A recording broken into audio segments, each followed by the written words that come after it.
उत्पादन फलन में आगे चल रहे हैं बच्चों, तो उत्पादन फलन की मान्यताएं, यानी जो हम ये मान के चलेंगे कि ये शर्तें पूरी होती हैं। उत्पादन फलन की एक निश्चित तकनीक है जो बाहर से दी हुई होती है, यानी उत्पादन फलन एक टेक्नोलॉजी है बच्चों, यानी एक तकनीकी रूप से इसको व्यक्त किया जाता है।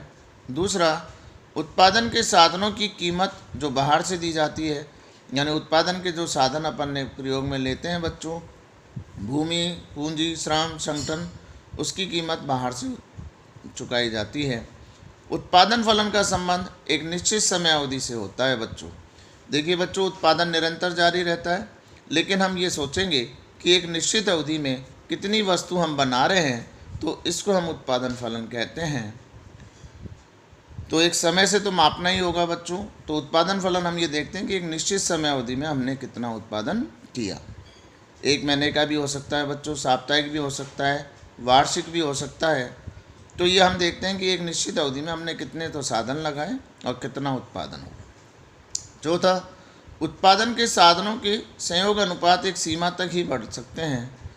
तो देखिए बच्चों, उत्पादन के जो साधन होते हैं, भूमि, पूंजी, श्रम, संगठन, इनको अपन चाहें कि रोज़ रोज़ या एक सीमित सीमा तक बढ़ा सकते हैं, तो ऐसा संभव नहीं है।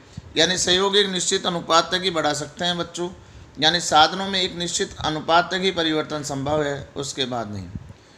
अगला, उत्पादन के साधनों की आपस में समरूपता होती है, यानी हम उत्पादन के साधन जो लगाएंगे, भूमि, पूंजी, श्रम, संगठन, वो एक जैसे होंगे। यानी हम ये मान के चलते हैं बच्चों, जो साधन है वो आपस में एक जैसे होंगे। उत्पादन के अगला आता है बच्चों, साधनों में परिवर्तनशीलता संभव है, यानी हम उत्पादन के साधनों को आसानी से बदल सकते हैं। उसके बाद